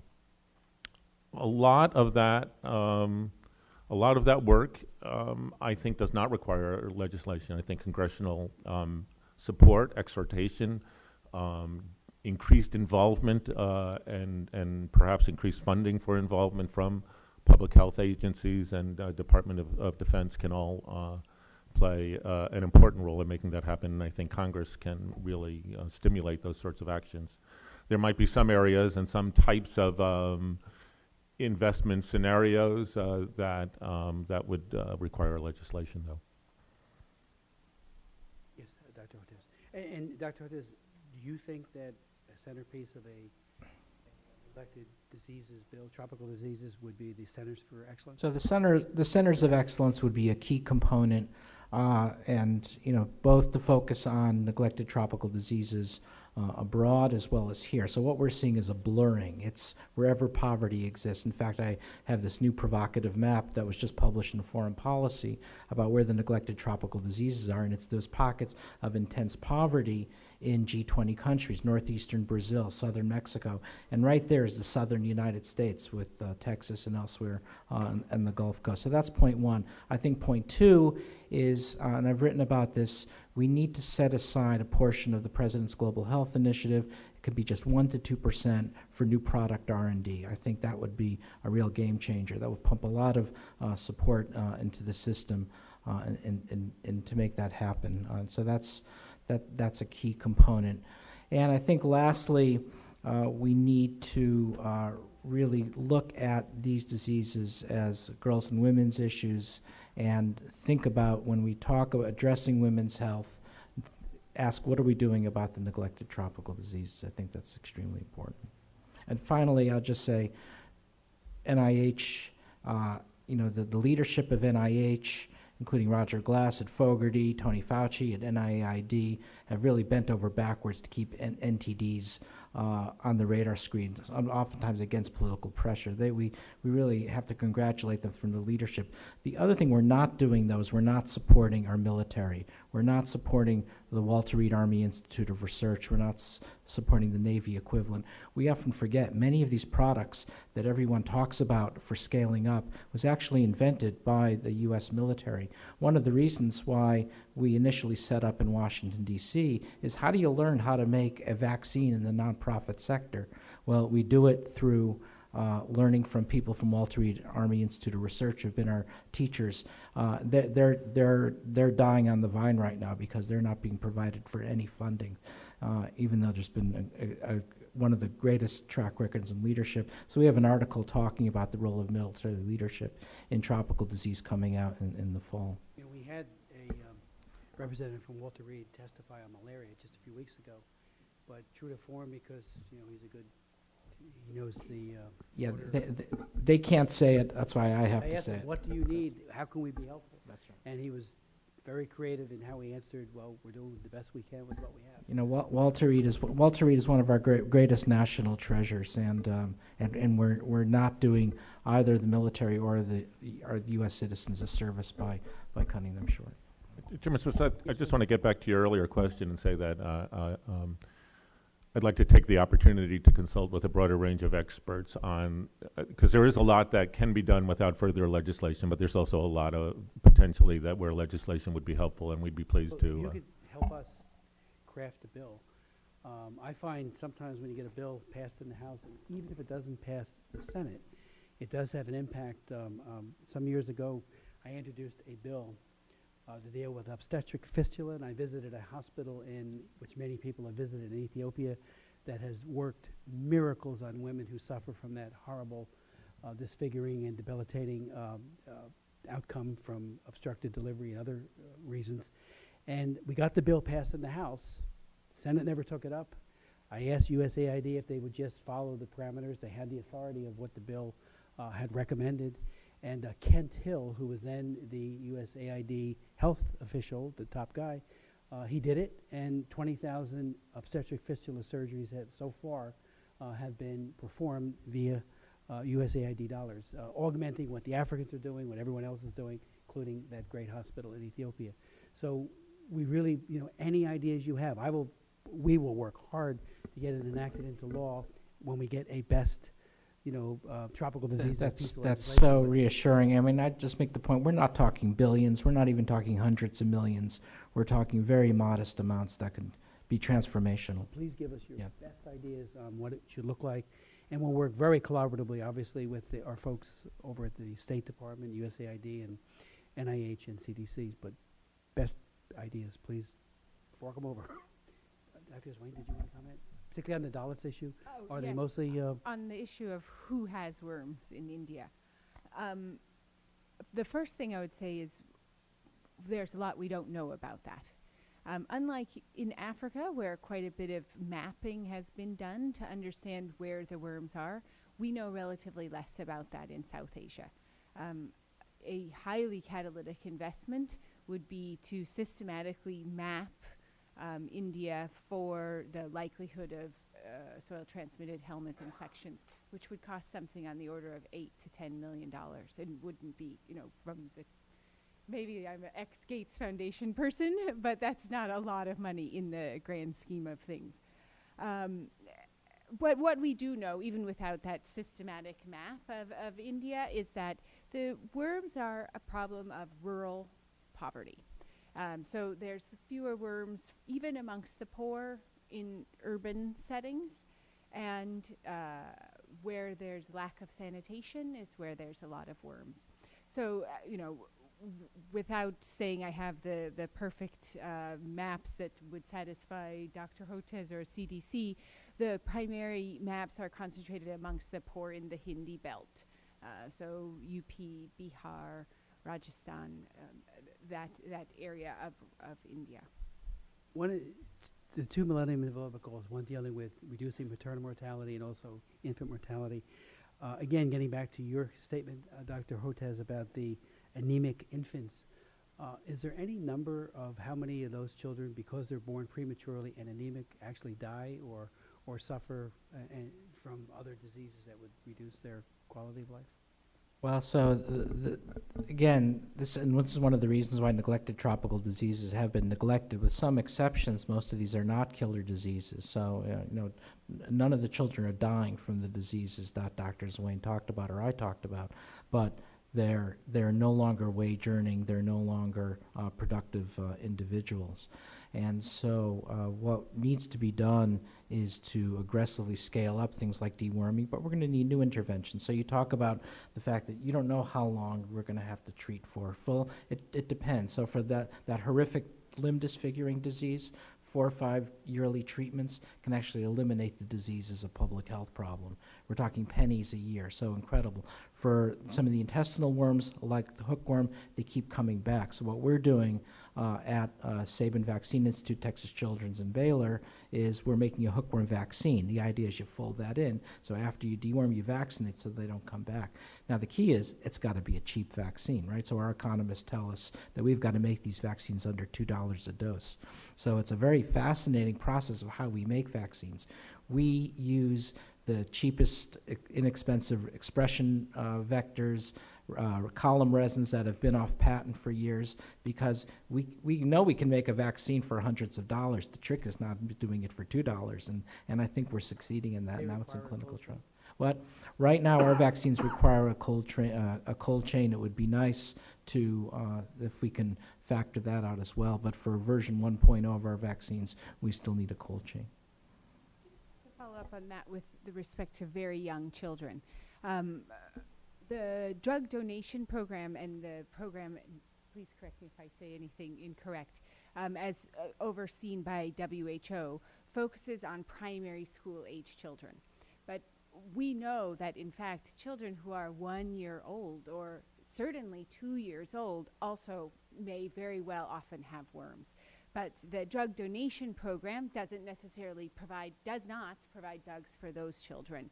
So if we want to work with a country government to expand treatment down, getting into that 1,000 days period, then they themselves have to purchase the drugs, which changes the cost, the calculus of the program and the complexity of the program significantly.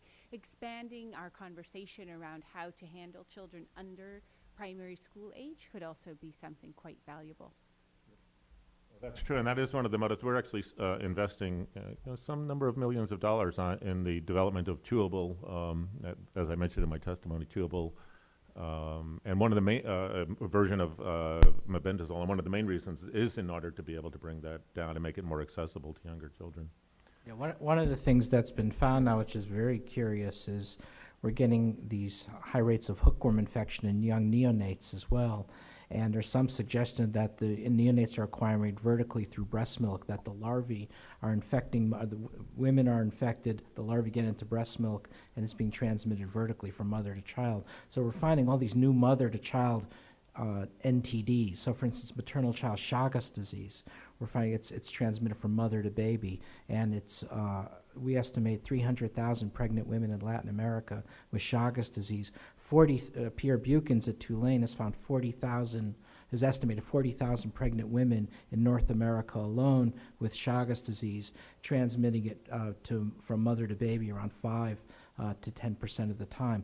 We have nothing to offer those pregnant women because the medicines that are used to treat Chagas disease, like many of the NTDs, they're basically poisons, and you hope you can poison the parasite before you poison the person who's getting the medicine. These medicines were developed in the Pleistocene era, right? They were developed a long time ago, and we need to do better. So organizations like ours, Sabin Vaccine Institute, and Texas Children's and Baylor College of Medicine, our National School of Tropical Medicine, are making vaccines. And then you have very exciting drug product development partnerships like DNDI, the Drugs for Neglected Disease Initiative, Institute for One World Health, working on the small molecule end. And together, we think we want to create a whole portfolio of these products that can be made. Real quick, two final questions. How many total worms, people are affected by worms? Hookworm, every other worm. And secondly, in treating that 1/4 of pregnant women in sub-Saharan Africa with hookworms, is the treatment injurious to the mother and baby? So what we do is we treat, we now recommend treatment in the second or third trimester. Nobody likes to give a medicine in the first trimester of pregnancy, and it's been shown to be extremely beneficial both to mother and the baby in terms of infants' survival downstream. Total number of people infected, well, it's wherever you find poverty, you find the worms. So we know they're ubiquitous among the 1.3 billion people who live on less than $1.25 a day. A significant percentage of people live on less than $2 a day. So it would not be an exaggeration to say 2 billion people on our planet with worms. Do the worms go through the placenta, or is it at birth, like, The does mother-to-child worms, transmission occur? generally speaking, do not go through the placenta, but the Chagas disease parasite can go through the placenta. The malaria parasite can go through the placenta. These are single-celled organisms that have the ability to do that. We're joined by Congressman Meadows, who I know had a meeting with the ambassador from Turkmenistan, so preclude him from being here, but thank you for joining us.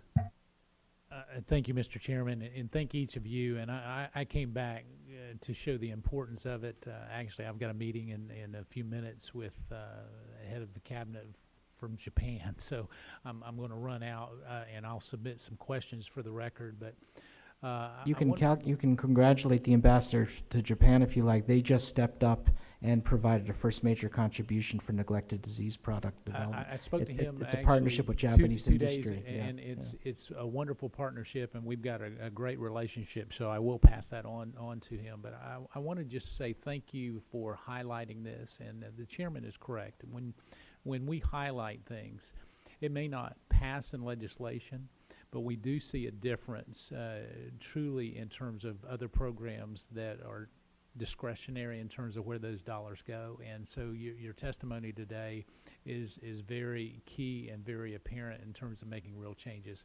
I would ask each of you, but specifically Dr. Siegel, if you will get back to us in terms of legislative tweaks or legislative initiatives that we can look at, and I'll work with the chairman in terms of putting forth and working hard to make that a reality. The other thing that I would ask, not necessarily for you to comment unless you have strong comments on that today, is with regards to this 40%, where we're talking about a 40% reduction in terms of mental capacity or economic benefit.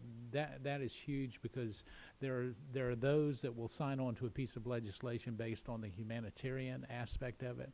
But there are another group that will sign on based on the economic benefit. And what we're seeing is we're having to spend major economic dollars to go into these countries in Africa and Central Asia and other places, that we could hopefully reduce our long-term economic support if we increase that ability. And so I'd really like, if you would, to focus on that, where we can put together a model that Yeah, where we we've get- pulled together all the numbers for the different neglect. I mean, India loses $1 billion a year in economic losses from lymphatic filariasis. We've now collected all of those numbers in one repository. We can provide that. You know, when we provide information on the legislation, we'll be happy. And it's the same in the U.S. These diseases are trapping people in poverty in the U.S. Well, So you're and right. that's It's an not untold so. story. So I the mean, humanitarian piece is important, but you're absolutely right. This is enlightened self-interest. Well, I appreciate it, and I'm going to have to run, but I wanted to come and say thank each of you. Thank you, Mr. Chairman, for once again being a great voice. I yield back. Ms. Meadows, is there anything you'd like to add before we conclude? Just to thank you for your leadership, and you know, as we often say, we need leaders in Congress to take the N out of NTD, and I really do appreciate. I'm profoundly appreciative. And Yeah, and I also want to thank you. And you know, it was interesting that we heard earlier from perhaps some younger members, but I lived through seeing the impact the Orphan Drug Act had, and so you don't need to sell me on the importance that legislation, but also, and the reason for my comment earlier was just congressional attention to an issue can make a big difference as well. So thank you very much, and we will get back with further thoughts. Thank you very much. thank you. Yeah, we will use this hearing and your tremendous contributions to combating these horrible diseases to launch what I hope will be a significant bill. We'll look to make it totally bipartisan and look for some friends over on the Senate side to do likewise. But we need your inputs. And I would just say, Dr. Hortez, in the early 1980s, I traveled with Dr. Sabin to El Salvador when they had a day of tranquility. The FMLN and President Napoleon Duarte's government, at the behest of Jim Grant from UNICEF, actually had a day or days of tranquility. They vaccinated about 200,000 kids. Nobody knows the exact number, but it was incredible. And everywhere we went to the vaccination sites, kids got the vaccinations for pertussis, diphtheria, and other diseases, but they also got the drops for polio. And it was amazing to see. I was back to a conference on trafficking, combating human trafficking, about 4 years ago, and I looked around, and everybody in the audience seemed to be the age when they were little tykes, little children during that. And I said, I bet some of you 25 years ago in a different setting, of course. You know, we But shouldn't underestimate American technology and its role as our ambassadors. And, you know, why do people love the U.S. and how do we project power? Well, I think a lot of it has to do with what we're doing for these infectious and neglected diseases. Couldn't agree more. Thank you so much. The hearing is adjourned.